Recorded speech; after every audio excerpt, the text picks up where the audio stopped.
بشأنه وجلاله وهو الذي بلغ العلا بكماله.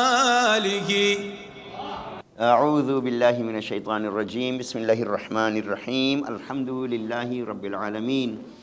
بسم اللہ الرحمن الرحیم. انا اعطیناک الکوثر فصل لربک وانحر ان شانئک هو الابتر.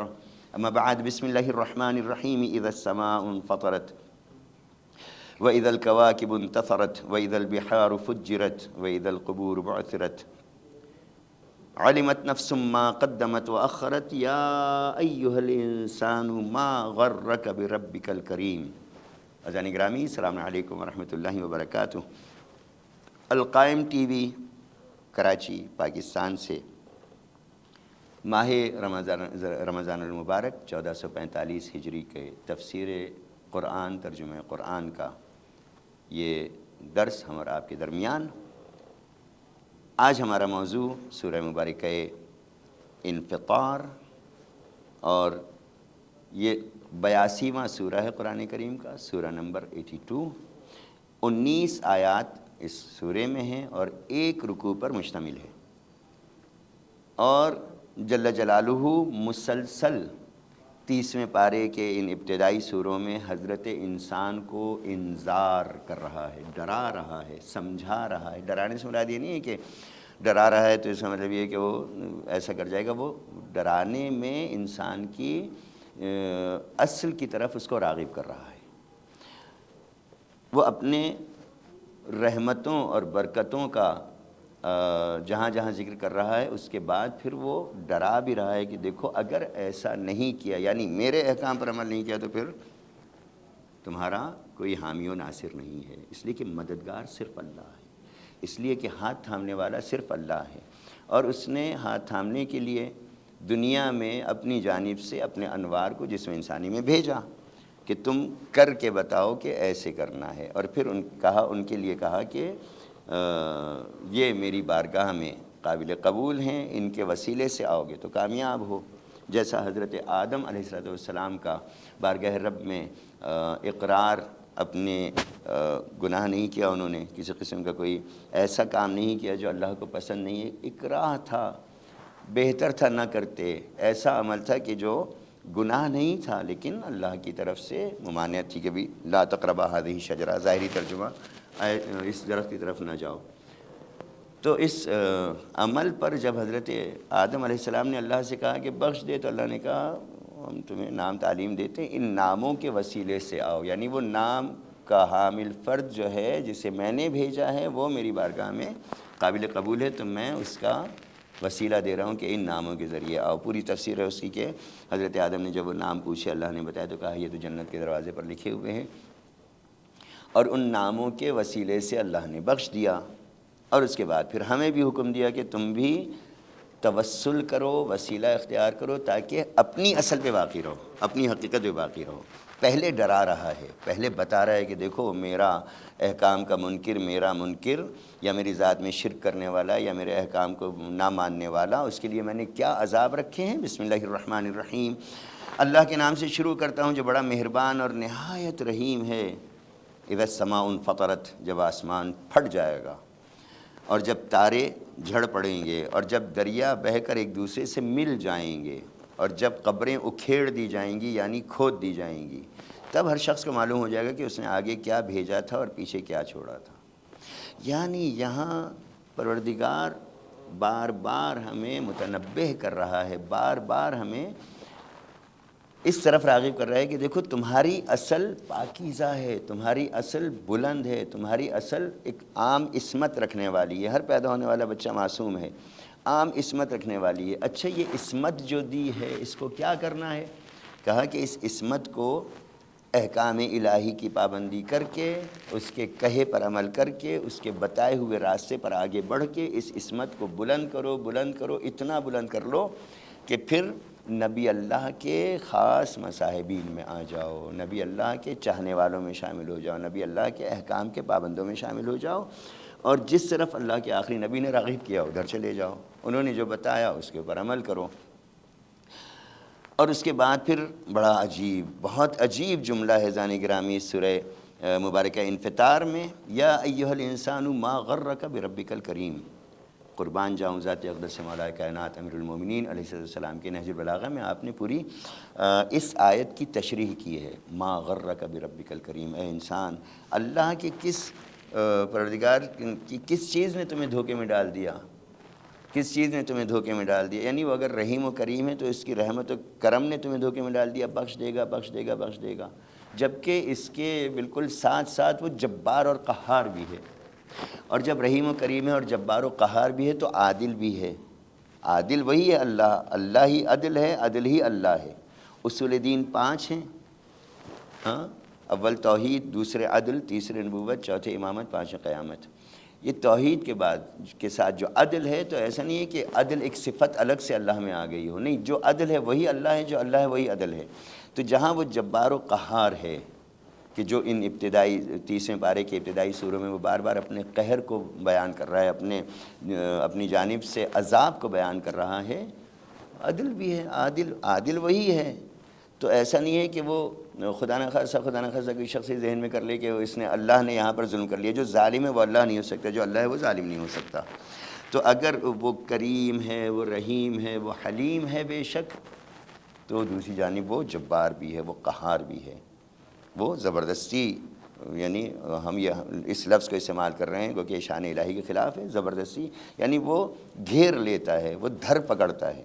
تو کس چیز نے تمہیں جو ہے وہ اللہ کے بارے میں دھوکے میں ڈال دیا؟ جس نے تمہیں پیدا کیا تو تجھے درست بنایا اور مناسب آزادی ہے۔ کتنا کریم ہے پروردگار دنیا میں، دیکھیں کتنے ہیں نابینا، کتنے ہیں عقل سے عاری، کتنے ہیں ایک ہاتھ نہیں ہے یا دو ہاتھ نہیں ہے، کتنے ہیں جو کہا جائے کہ ایک پیر نہیں ہے یا دونوں پیر نہیں ہے، یا کتنے ہیں کہ جو جسم کے کسی نقص میں مبتلا ہیں، کبڑے ہیں، لیکن اس کے مقابلے میں سالم ہاتھ پیر، بہترین آنکھیں، بہترین سماعتیں، بہترین تکلم، بہترین نطق، خوبصورت دانت، خوبصورت زبان، بہترین زبان، ایک خوبصورت حسین انسان بنایا۔ اس کو اس لیے بنایا کہ دنیا راغب ہو کہ جب تخلیق اتنی پیاری ہے تو خالق کتنا حسین ہوگا، خالق کتنا پیارا ہوگا۔ تو اس حسین، اس کے پیارا ہونے کی نسبت اس چیز کو انجام دیا جائے جو اس حسین اور پیارے نے بتایا اور اس کو پسند ہے۔ اور اس کے بعد کہا کہ جس نے تجھے پیدا کیا تو تجھے درست بنایا اور مناسب آزادی ہے، اور جس صورت میں اس نے چاہا تیرے جوڑ بند ملا دیے۔ ہاں، بات یہ ہے کہ تم لوگ جزا کے دن کو جھٹلاتے ہو۔ اکثر انسان اس دور میں ہی نہیں بلکہ وہ حضرت آدم کے بعد جیسے جیسے نسل بڑھی، لوگوں میں یہ بھی پیدا ہوتے رہے کہ جو کہتے تھے کہ کچھ بھی نہیں ہے، یعنی وہ دہریے تھے، وہ کسی مسلک، کسی مذہب، کسی راہ کو نہیں اپنا رہے تھے، وہ دنیا خود بخود بن گئی، ہم بن گئے، بس کھائیں پئیں مر جائیں۔ ایسا نہیں ہے، اللہ نے بہت سارے احکامات دے کر بھیجا ہے، اور ان احکامات کو سمجھنے، سوچنے اور ان پر عمل کرنے کے لیے کان دیے، آنکھیں دیں، دل دیا۔ آیت قرآن میں کہا اس نے۔ حالانکہ اگر تم لوگ جزا کے دن کو جھٹلاتے ہو تو تم پر تو اللہ نے نگہبان مقرر کیے ہیں۔ میں یہ مثال اکثر دیتا ہوں ذہن گرامی، مختلف مقامات پر اکثر یہ مثال دیتا ہوں کہ بہت سے لوگ ہیں کہ جو زندگی کے امور میں الجھے ہوئے تھے، اچانک وہ بالکل صاف ستھرے، بالکل سیدھے ہو گئے اور نہایت پیارے اور حسین ہو گئے، یعنی وہ اعمال جو پہلے وہ انجام دیتے تھے، ٹیڑھے میڑھے، غلط سلط، ان اعمال کو یکمشت چھوڑ دیا انہوں نے۔ جب ان سے پوچھا کہ بھئی پہلے آپ کے اندر یہ برائی تھی، وہ کمی تھی، وہ آپ کے اندر عمل تھا، اب آپ اس عمل کو، اس کمی کو، اس برائی کو کیوں نہیں انجام دے رہے؟ تو کسی نے مثلا جواب دیا کہ نہیں، اب تو لوگوں کی جیب میں جو پین ہے اس میں بھی ویڈیو کیمرہ ہے، لوگوں کے کیپ میں جو کیپ پہنے ہوئے ہیں اس میں بھی کیمرہ ہے، تو کون میری ویڈیو بنا کر میرے بابا کو دکھا دے کہ اس کے اندر یہ کمی ہے؟ تو اس پر فوراً جواب دیا کہ کیوں نہیں مولا کائنات امیر المومنین سے ان آیات کی تشریح لیتے، جہاں مولا کائنات نے نہج البلاغہ میں ہمیں راغب کیا اس طرف کہ اے پروردگار، تو نے 2 فرشتے مجھ پر ہر لحظہ لکھنے والے، ان کو نہ نیند آتی ہے، نہ اونگ آتی ہے، نہ کچھ، حکم الہی کے پابند ہیں۔ میرے ہر عمل کی ویڈیو بنانے والے فرشتے بھی، میرے جسم کے اعضاء و جوارح بھی، پھر تو خود بھی مجھ پر ہر وقت ان ربک لبالمرصاد مجھے دیکھ رہا ہے۔ میں گھر میں بیوی سے برائی کر رہا ہوں، سختی کر رہا ہوں، مار پیٹ کر رہا ہوں، اسے کھانے پینے پر پابندی لگائی ہے، اس کے عزا قربہ سے ملنے پر پابندی لگائی ہے، اس کے اوپر ظلم و جور کر رہا ہوں، تو اگر کوئی نہیں دیکھ رہا تو وہ بھی دیکھ رہا ہے، یہ ملائکہ بھی لکھ رہے ہیں، اور میرے جسم کے اعضاء و جوارح دیکھیے ذرا دعائے کمیل، میرے اعضاء و جوارح میرے گواہ بن رہے ہیں، اچھائی میں بھی گواہی دیں گے، برائی میں بھی گواہی دیں گے۔ اس چیز کو کہہ رہا ہے کہ حالانکہ تم پر نگہبان مقرر ہیں، انا علیکم لحافظین، کون؟ کرامن کاتبین، یہ وہ ہیں کہ جو میرے اعمال کو لکھ رہے ہیں، یعلمون ما تفعلون، وہ جانتے ہیں تم کیا کر رہے ہو، ان الابرار لفی نعیم۔ اب یہاں پر ایک آیت دی بہت پیاری، کہا کہ جو تم میں نیکوکار ہیں بہشت کی نعمتوں میں ہوں گے، نعمتوں میں ہوں گے، لفی نعیم، اور جو تم میں فجار ہوں گے وہ آگ میں ڈال دیے جائیں گے، جہنم میں ڈال دیے جائیں گے، جزا کے دن اسی میں جھونکے جائیں گے۔ حساب کتاب تو ہونا ہے، جیسے دنیا میں ہر چیز کا حساب کتاب میں خود کر لیتا ہوں اپنی زندگی کے حساب کتاب کو، تو اب پروردگار نے بھی میری زندگی میں جو کچھ نعمتیں دی ہیں، جو کچھ رحمتیں دی ہیں، جو کچھ برکات دی ہیں، ان کا حساب کتاب رکھا ہے۔